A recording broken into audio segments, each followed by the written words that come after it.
Imagine the thrill of exploring the unknown deep beneath the Earth's surface. Now, picture that adventure turning into a living tomb, where every breath is precious, every sound a threat, and every second stretches into an agonizing eternity.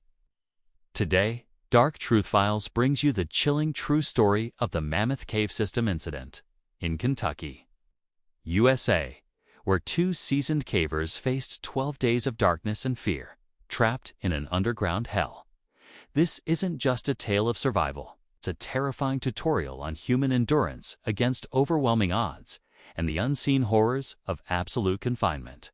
Introduction: The Descent. An adventure turns deadly. Our story unfolds in the vast, intricate labyrinth of the Mammoth Cave System, Kentucky, one of the longest cave systems in the world. Mark and Lisa, experienced cavers and lifelong friends from Louisville, embarked on what was supposed to be a routine multi-day expedition into an unexplored section. The expedition gone wrong.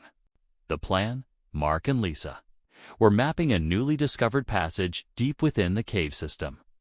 They were well equipped with redundant gear, helmets with headlamps, backup flashlights, food and water for 5 days, first aid kits, communication, radios, and emergency beacons. The unforeseen event. On their second day, deep within a narrow, winding passage known as the Serpent's Coil, a sudden, violent tremor shook the cave.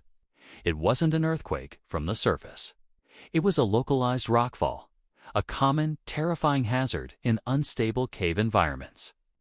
The collapse. A deafening roar, followed by crushing silence. A massive section of the passage behind them, including their entrance point, had collapsed, burying them under tons of rock and debris.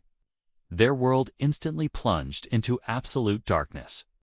They were trapped, miles underground, with dwindling supplies. Their tutorial in cave exploration had suddenly become a terrifying lesson in desperate survival. Lesson 1. The initial shock. When darkness becomes your world. The immediate aftermath of being trapped is a battle against panic and the horrifying realization of utter helplessness.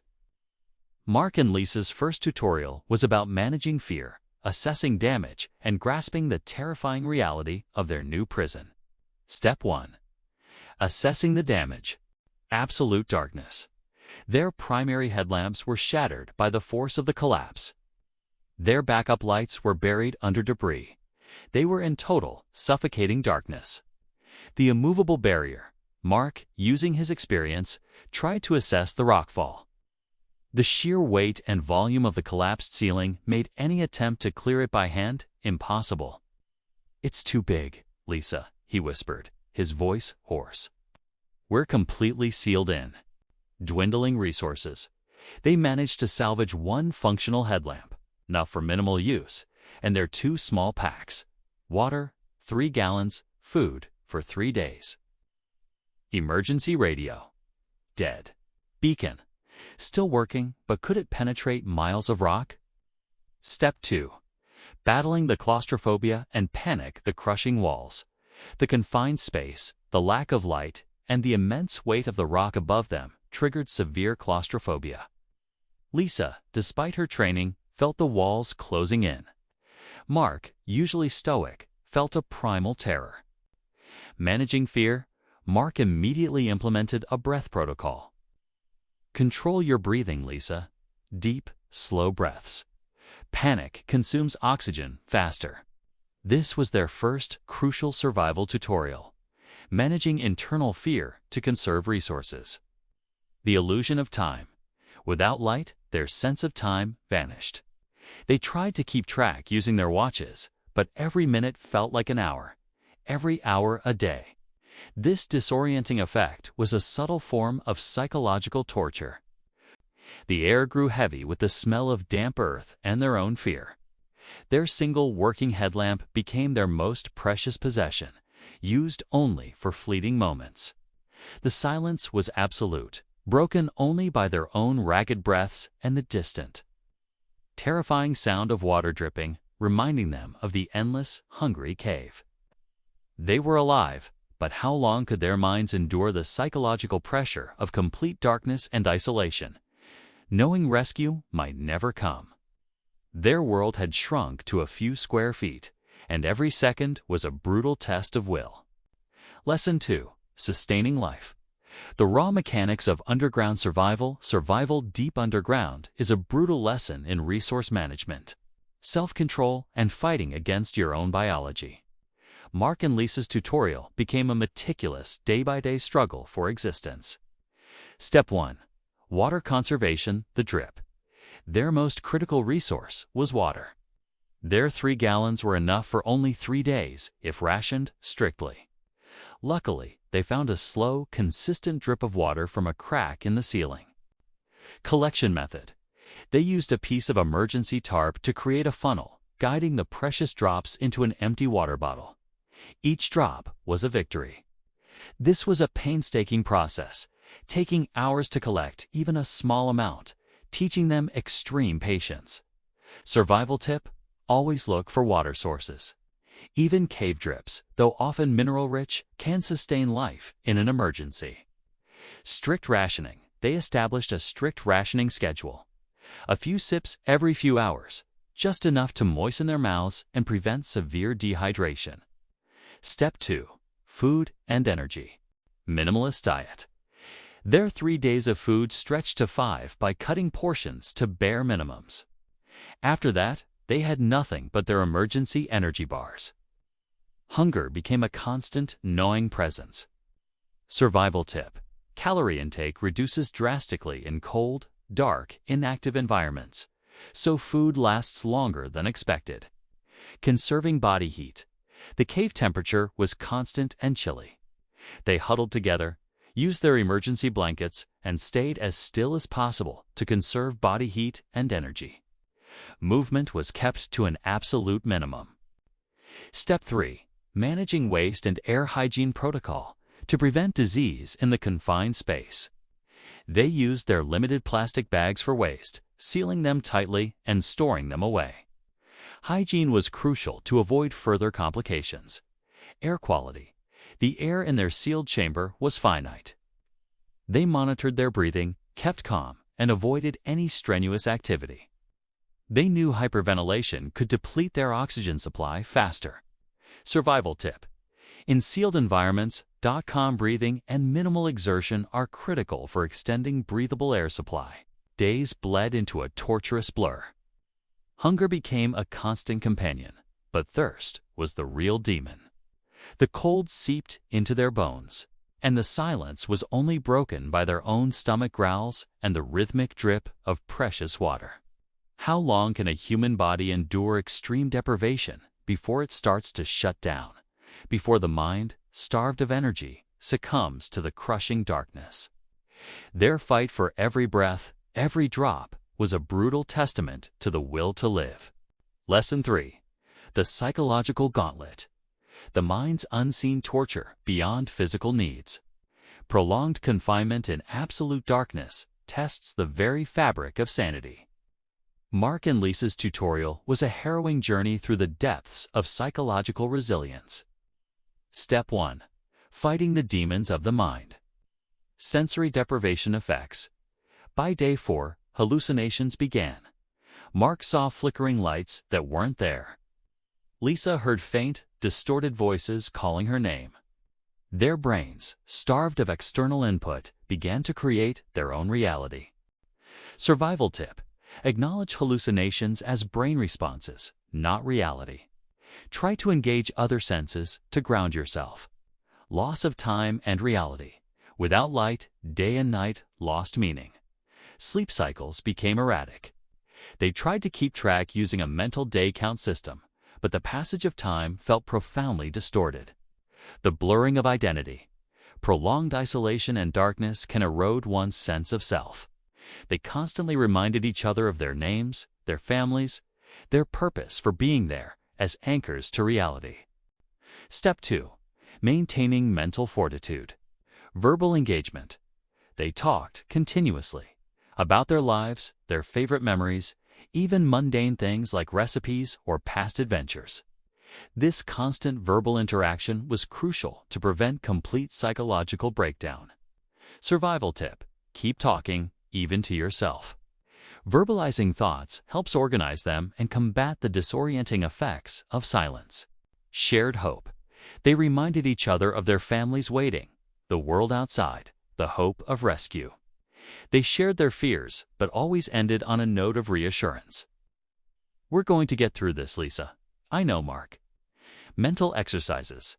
They played mental games, chess, reciting poems, calculating complex math problems. Mark would describe cave formations he remembered from textbooks. Lisa would recount geological principles. This kept their minds active and sharp. As days turned into a relentless blur, the physical hunger was overshadowed by a far more terrifying enemy: the creeping despair, the insidious whispers of their own minds. They were fighting not just the cave, but the very real possibility of losing their sanity. How long can the human spirit endure such a profound lack of stimulation, such absolute solitude, before it simply gives way to the terrifying void within? Their survival was a battle for their souls, fought in total darkness. Lesson 4. The glimmer of hope. Signs from the outside. Just as their hope was fading after more than a week, faint signals from the world above pierced their suffocating dark, giving them a renewed, fragile sense of purpose. Step 1. The distant tremors, the rescue effort. Unbeknownst to them, above ground, a massive search and rescue operation was underway. Their emergency beacon, though weak, had provided a rough location, leading rescue teams to the section above the collapse. The sounds of hope. On day 8, Mark felt a faint, rhythmic vibration. It was subtle, but distinct from natural cave sounds. "They're drilling, Lisa," he whispered, a tremor of emotion in his voice. "They're trying to reach us." Survival tip. Always be alert for subtle changes in your environment, no matter how small. They can be signs of rescue or new dangers. Responding to the sounds, they began tapping on the rocks with a piece of their broken gear, establishing a simple Morse code-like pattern, hoping to signal their location to the drill teams. Step 2. The breakthrough, the drilling noise. The vibrations grew stronger. The distinct sound of drilling, then heavy machinery, became clearer. The air in their chamber, though still stale, subtly shifted, hinting at air movement from above. The first communication. On day 11, a faint, almost imperceptible voice echoed through the rock. "Mark, Lisa, can you hear us?" It was distorted, barely audible, but it was human. Survival tip. Even with limited means, attempt to communicate regularly. Any sign of life is critical for rescue teams. A pinhole of light. Then, a tiny, almost blinding pinhole of light pierced the darkness. A drill bit. It was the first natural light they had seen in 11 days. It was a beacon of hope, but also a stark reminder of their prolonged ordeal. After 11 days of absolute, crushing darkness, a tiny pinprick of light, followed by human voices, pierced their tomb. It was the dawn of rescue, a blinding, almost painful glimpse of the outside world. But how do you prepare your mind and body to emerge from such profound confinement? And what does it cost to survive 12 days of absolute darkness and fear, knowing that the world you left might never feel the same again? Lesson 5. The Reemergence. The Scars of the Unseen Prison. Emerging from their underground hell was a triumph. But the journey to reclaim their lives and cope with the profound trauma proved to be their final, most enduring tutorial. Step 1. The Rescue, the Extraction. On day 12, a narrow shaft was finally opened. Rescue workers carefully pulled Mark and Lisa out, their bodies weak and disoriented by the light and open air. They were rushed to a field hospital. Physical recovery. Physically, they were emaciated, dehydrated, and suffering from muscle atrophy. Their eyes were extremely sensitive to light. Doctors worked to stabilize them. The world's reaction. Their story became national news. The entire USA was captivated by their ordeal and miraculous survival. They were heroes. Step 2. The Psychological Aftermath. PTSD and Anxiety. Both Mark and Lisa suffered from severe post-traumatic stress disorder. Mark struggled with intense claustrophobia and panic attacks, especially in enclosed spaces. Lisa experienced vivid flashbacks and auditory hallucinations of the cave's silence. Disorientation with light and time. Their brains struggled to readjust. The constant light of the surface felt overwhelming. Their internal clocks were still shattered, making sleep difficult. The unseen scars, while their physical wounds healed, the psychological scars remained. They found it difficult to fully articulate the profound horror of the absolute darkness and isolation to those who hadn't experienced it. This created a new kind of emotional isolation. Mark and Lisa survived 12 days of darkness and fear, escaping a literal underground hell. Their story is a powerful testament to human courage and resilience. But their journey begs the ultimate question. When your world shrinks to total darkness for nearly 2 weeks, and your mind is forced to confront its deepest fears, can you ever truly be free? Or does the unseen prison of that absolute darkness forever linger, leaving an indelible mark on the soul? Their survival is a miracle, but their scars are a permanent reminder of the horrors they faced. For more chilling insights into true stories of survival, unbelievable endurance, and the dark truths hidden in the human experience, make sure to subscribe to Dark Truth Files.